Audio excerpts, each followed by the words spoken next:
another episode here of Unmuted, where real voices get loud. And before we introduce our amazing guest, Angela, here tonight with us, I just want to say thank you very much to my co-host, Sandy Grigsby, down in Bangkok, in Thailand. And our other host that's normally here with us, Mr. Michael Silvers, it's actually his birthday today. So before we get started, let's just take a moment here to give Michael a huge shout out. I know that you're probably watching this or reading, listening to this 2 months down the fact or 3 months or whatever that is. But on Monday, the 20th of July, there you go. I've just shared his birthday publicly. It is Michael Silvers' birthday. So Sandy and Angela, whilst we're here, let's just give Michael a huge shout out. Happy birthday! Happy birthday. I'm in the future for you. There you go. Woo! Happy birthday It's to you, a Michael. different day altogether for me. Yes. Well, I did say when I found out his birthday today, I was like, no, you go play. We've got this. So we've got an amazing guest here lined up with Angela, and I'm probably going to butcher the last name, so you're going to have to correct me here, but is it Asmia? Ahimsa. Ahimsa. Thank you very much. Yes, come on. There's It's an actually at Sanskrit. the beginning. It's so pretty. There you Ahimsa. know. Himsa. Yeah. Ahimsa, right? Mhm. Ahimsa. There you go. Thank you. I'm glad that you told me because I would never have figured that out. Well, Angela's an author. She's a speaker. She's a wellness educator, a former creative directive who's traveled more than 30 countries around the world and speaks fluent Spanish. My Spanish is like little next to none. It's like very caliente. That's it. She's the world's bestseller author of the Parasite Purge. And the prequel is she's got here Feed Your Chakras multimedia wellness series. So I'm really looking forward to, this conversation. I'm probably in way over my head with this one. I am married to my beautiful wife, Sarah, who's a Reiki practitioner. And when I first got married, I thought Reiki and chakras is all this woo-woo stuff. But, after 18 years, I've started to come around and understanding it. And I actually quite like to be the recipient of Reiki, especially as someone who suffers from chronic pain syndrome and, it has been a godsend for me on that journey. I have no idea how it works. I just know it works. But I can't wait to get into this conversation. So, Angela, tell us a little bit more about yourself. I've given the cliff notes, the 10,000-foot view, but I love you just to get in and share a little bit about you and, why you do what you do and why you're so passionate about chakras and this holistic health side of the conversation. Yeah. Well, thank you for the introduction. So chakras, I know a lot of people think they are woo-woo, but they're actually just energy. And so if you think about them like that, and you can compare it to a more Western accepted model like Maslow's hierarchy of human needs, I like that again. they're basically the same. You have your basic survival needs, which would be your root chakra, things that you need to survive as a species, as an individual, like love even is a basic survival need for babies. And then you have your like emotional needs, and then you come into your ego, and then your self-actualizing, which is when you get into the heart space, which is technically the portal or a dimension, the fourth dimension, which is like the portal into the higher self, which is when you're at self-actualization, which is also enlightenment.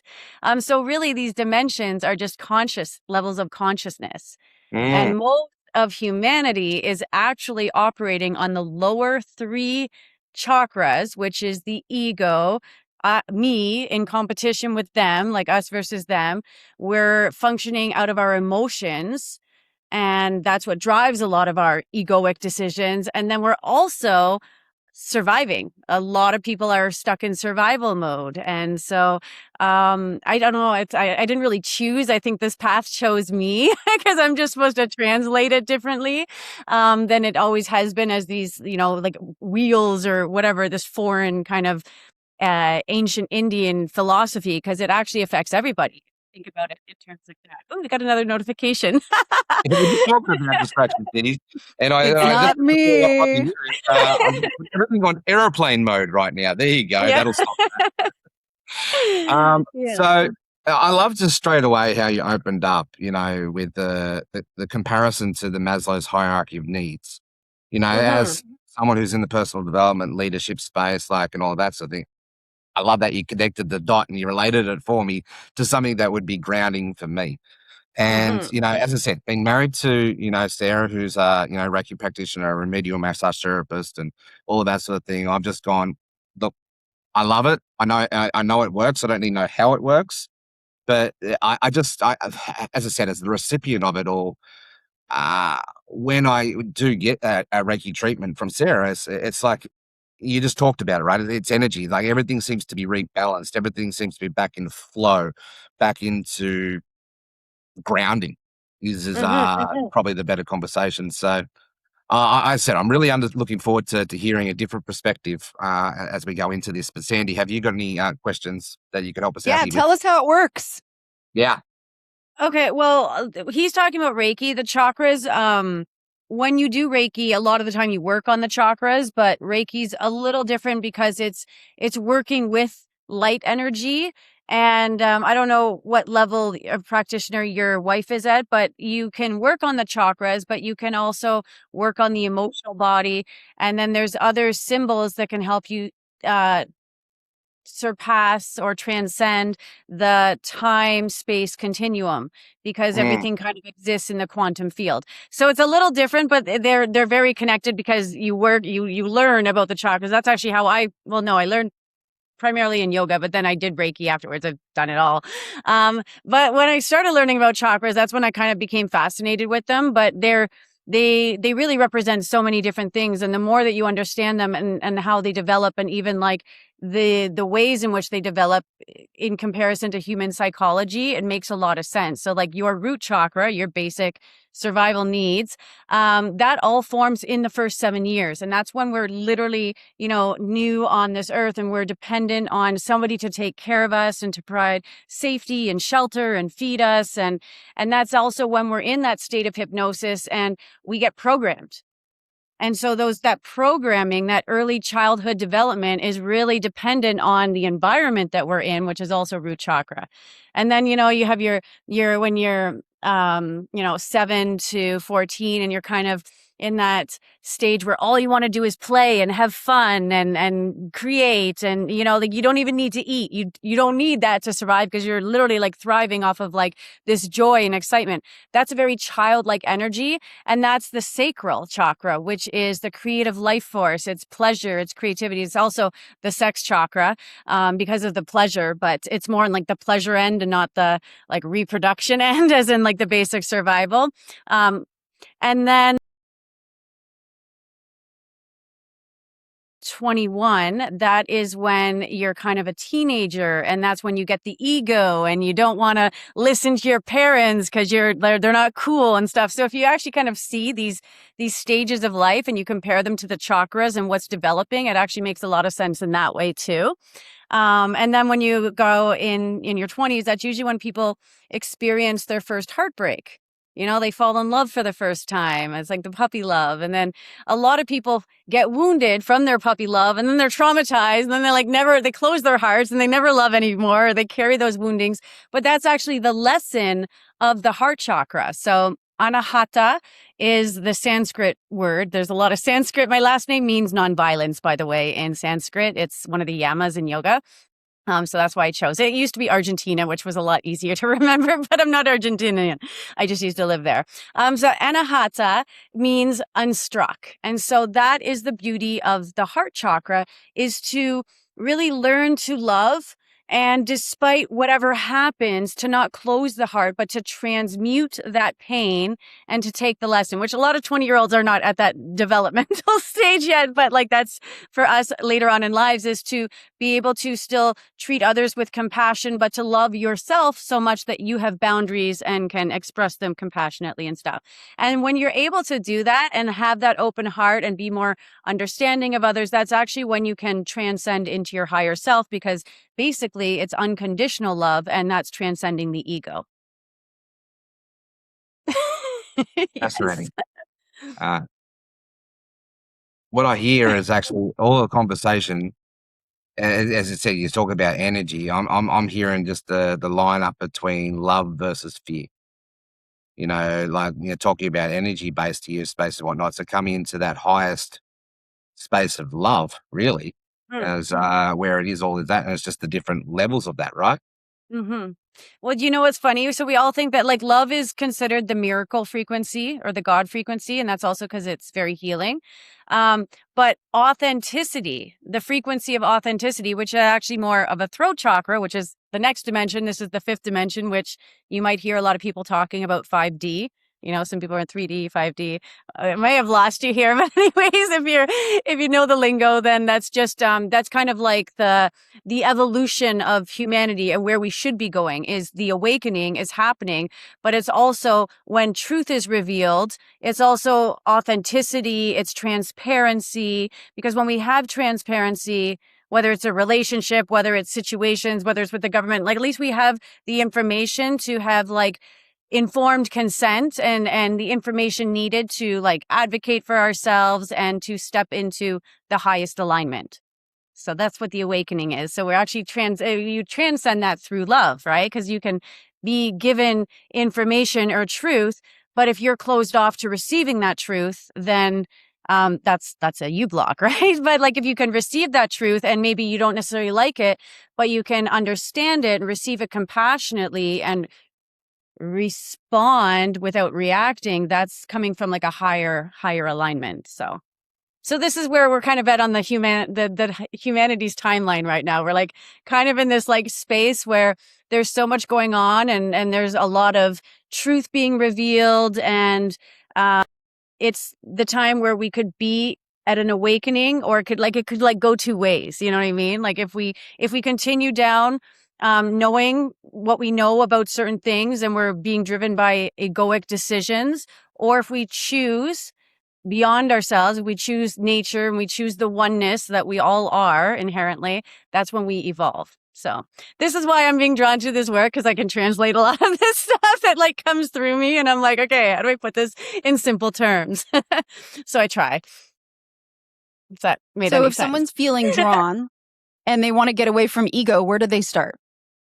If what was the first part? If someone's feeling drawn to that and they're starting to have that awakening and they want to get away from ego, where do you think they should start?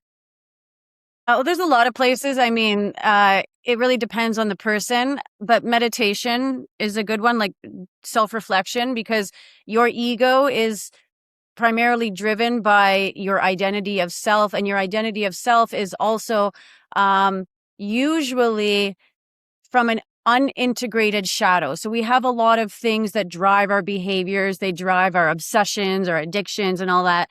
That's all like your shadow, right? So if you're not even conscious of your shadow, you're going to constantly be taken out of it. So it really comes with the awareness, and the awareness comes from like doing the inner work. I mean, some people like face their shadows and their demons by doing, plant medicine or whatever. Some people can do it through like walking meditation. It doesn't have to be like you sitting there and doing one specific thing. Like I've done a lot of these things. And I'm not going to say one is necessarily better than the other, but it needs to come from you doing the shadow work, because if you can't even see the stuff within yourself, how can you change, right? If you're going to be ignoring your shadows. So it's deep. So it sounds like it's a healing journey, right? It's like, coming from, like even just sort of parallels here with the biblical truth, and what you're talking about here is very similar, actually, at the end of the There's day. so many and all of the kind of The crossroads in this one, and taking all of the judgment and condemnation out of the conversation, there is so much more that brings us closer together here in this space. And what I know from doing my own inner work, if I want my external world to look right, and the financial and the physical and the emotional and the relationship and all of that sort of thing, the reality is I got to do the inner work first. Our outer work is a reflection of our inner world. So help me to, bring some parallels in here, and maybe just, I don't know, use this as an opportunity to broaden my horizons. Well, I like what you said about like making this with this and this, like, because that is actually just alignment, right? And when you are in alignment with, like, first of all, you need to know what it is that your like goal. Let's have it like a business term, right? Not your like vision or whatever. So you have a goal of like who it is you want to be, and what your relationships look like, what your health looks like, what all of this material stuff looks like. And then you have to decide if your daily decisions are actually in alignment with that.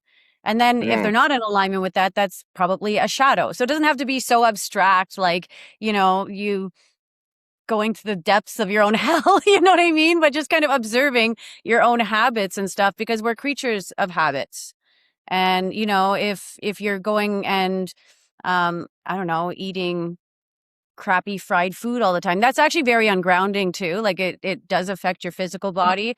I mean, aside from like making you fat or whatever, but it affects you because it's really ungrounding. It's not natural.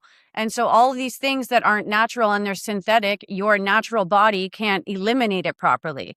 And so this is actually, you asked me about the Parasite Purge, and I haven't talked about that at all, which that was a surprise book, but it's actually a lot about detoxing, but not just detoxing on the physical, which we all need to do, because there's like microplastics in everything. There's nanotech in like Coca-Cola products. Like it's not even like woo-woo, like it's literally been factualized.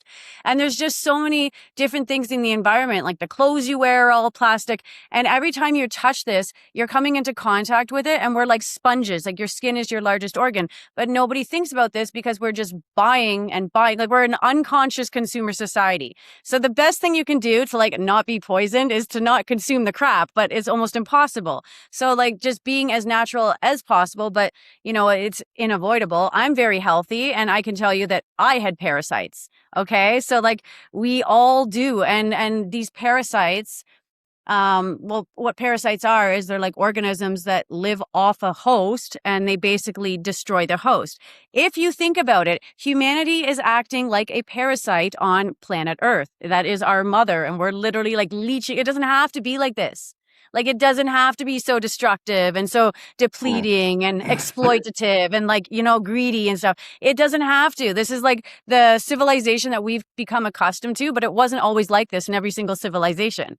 This is a choice, and it's a conscious choice. So it's an unconscious choice, but it's because we have the illusion that there's no other option. But it's like the world is literally burning, guys. Like, let's do something different. This is the conscious choice. But a lot of people are so in their ego that they're like, I'm just not going to look at that because it's low vibe. Yeah. And like, that's like not integrating the shadow either. That's like bypassing the problem. Like, it's not going to go away. You can shift and be like vibrating and consciously like, oh, I'm high vibe and I'm love and light. But like the 3D, the material world takes a lot longer because it's a denser energy to materialize. So if we're ignoring what's going on today, we're not going to have a tomorrow. Like we're depleting resources and stuff like so quickly, it's unsustainable. So this is what the awakening is for. We need to like snap out of it. But we need to start with ourselves, and we need to like detox, because a lot of the decisions that we're making are coming from us basically not having a clear channel to our higher self. Like there's fluoride in the water. Like you guys, well, you're in the States, Jeff. She's not.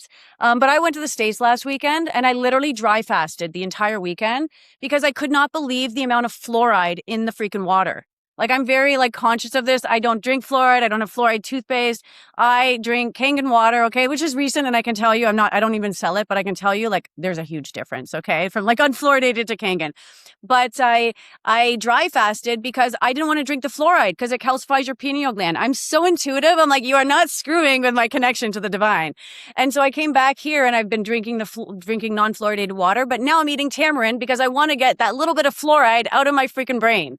But people don't even know it's like unconsensual that they're consuming this fluoride. Like I was buying Smart, or I didn't even buy it because I looked at the label, which nobody does on water, but it had like 30% fluoride or 30 fluoride ounces per liter. Like that's supposed to be alkaline water, like why are you putting fluoride in it? It doesn't even taste good. Sorry, I'm getting all mad. But this is what we need to like actually be thinking about. People are so unconscious in this consumer society, and these people are profiting off of like basically low key poisoning us. So it's up to us to remove the poison, and that's the first step to your like soul conscious evolution. Sorry, that was intense. No, I love your passion. Okay. No, I'm with you on that. I think a lot of times people just don't know. And it goes back to education. People don't know that there's fluoride in the water. People don't know that their food is so toxic. I mean, it's one of the reasons we left and moved to Thailand. You know, it's really sad because here in Thailand, they don't generally use certain chemicals and pesticides on their foods. They just don't. They just use, they do things more natural. It's kind of unnecessary. Unless they're selling it to the US. Yeah. Then they put it in. And it's like the way that people are here, it's different. There are trash cans everywhere. People don't tend to just throw things on the ground. But then we've lived in Indonesia where it's a different mentality. They don't care. They throw things on the ground.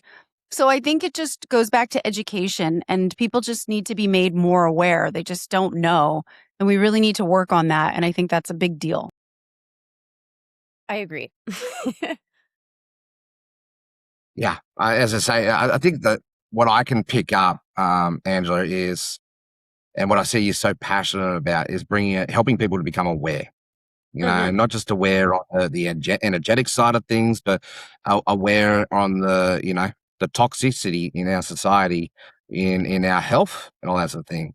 You know, I feel like I'm such a newborn baby to this whole conversation. The more conversations I have like this, the more that awareness levels increase. So I'm really curious, like, what is your, like, I can pick it all up, but I'd love to hear it from you and your words. Like, what is your mission for humanity? Like, what would you like to see? What's the impact of your work that you're wanting to Well, it's funny because I'm so like passionate in so many different areas, and I relate those all to the chakras.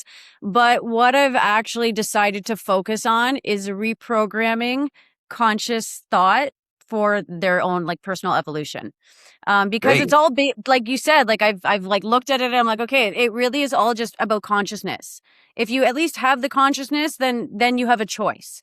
Right now, we are in an unconscious consumer society, and that's what's so dangerous about it, because people aren't even aware and they're not given the information. Like, whether or not you believe that the government wants to protect your smiles and your teeth and they're putting fluoride in the water, or you don't, because I could give you a whole list of different facts about whatever, right? It doesn't matter. It's the only like medical treatment that is put into water unconsensually. So it's unethical just on that notion, because you can't be giving people medication without informing them that you're giving it to them and then telling them it's good for them. Like, you know, so yeah, plus the government does not care about your smile. Let's put it that way. Yeah, it's supposed to be like there's other things that are good for your teeth. Okay, I had like teeth concerns, and trust me, I'm not putting fluoride on my teeth. I'm using hydroxypatate, and I can feel my tooth like remineralizing and like my enamel's getting stronger. So it's like not the only solution, and that like research that they're using to validate all of this toxic waste that they're putting in the water, or whatever, we'll call it what it is.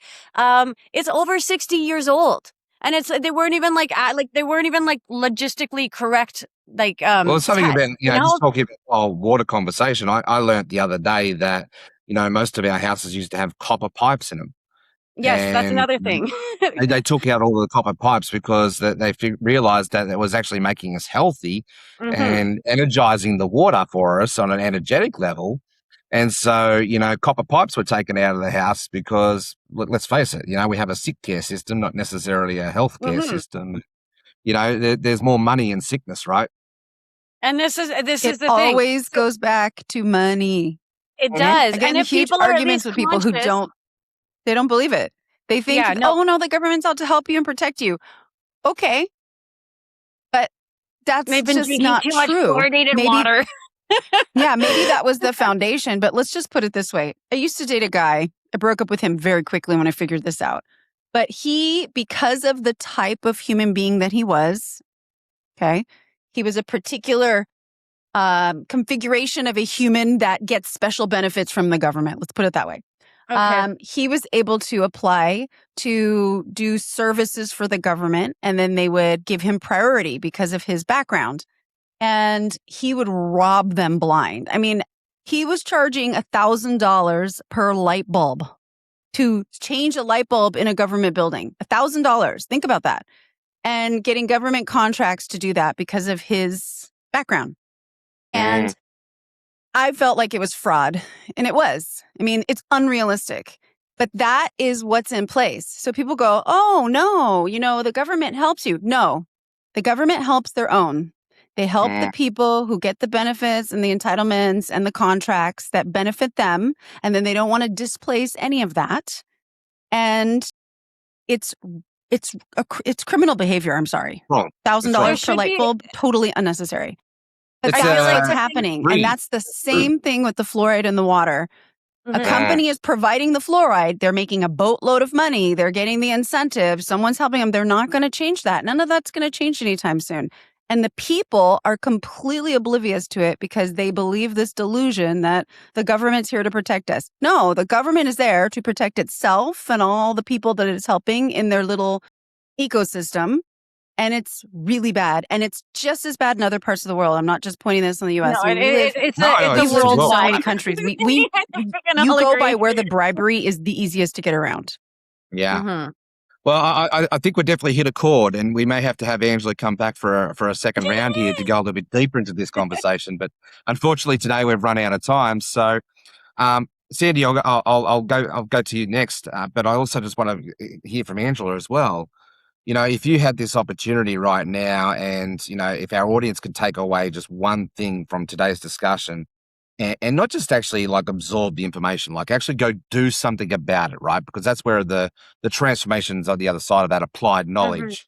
What would that one thing be? So Sandy, and then we'll go to Angela. Oh my gosh. What there's would so that much one to thing be? say. Yeah, what would you want people to take action on? Okay, know, well, I based on think- our current, you go first, Sandy. I'll go next. No, go ahead. I'd love to hear what you have to say. Okay. So based on our discussion, I'll keep it kind of aligned with that. I would say whatever it is, just always read the label and question the ingredients or even the whatever something is made with that you are consuming or buying or Yeah. even listening to, because all of that stuff carries a frequency and it all stays in your energy. And this is physically, energetically, emotionally, and spiritually. So that's what my book talks about. It gives you ways to like detox. It's kind of got recipes, rituals, all the things, right?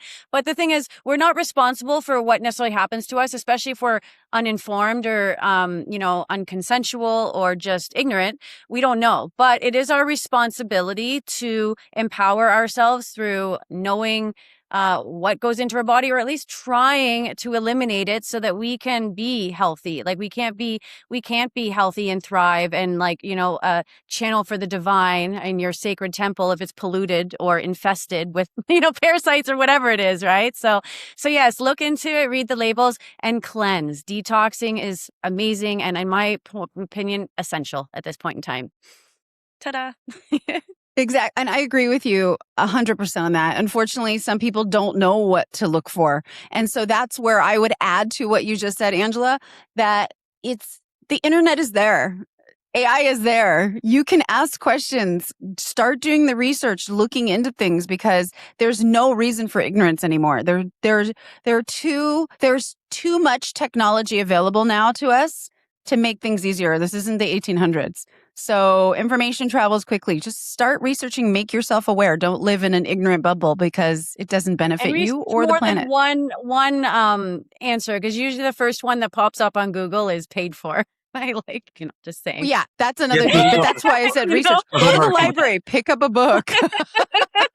That still works, And I think for me personally, that's why I love this conversation, because the deeper you go down certain rabbit holes, the more you learn how to be factual and fact check against things, like what's the truth that we need to pick up. And that's why I love conversations like this, because it broadens our horizon, and it brings a deeper awareness every time. We can just get rid of judgment and condemnation and open up to what is out there.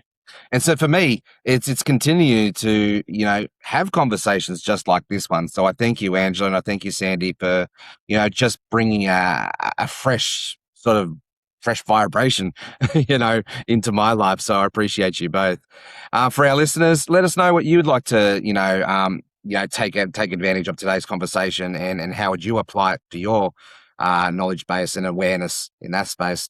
Make sure you subscribe. We're on all of the channels that you can find us on, especially on Spotify, Apple, Unmuted is now becoming a very popular podcast, according to the stats. So it's pretty cool seeing the download numbers rise. We've only just got started here. So if you'd like to reach out and have a conversation with us and be a guest on our show, please reach out to myself or Michael Silvers.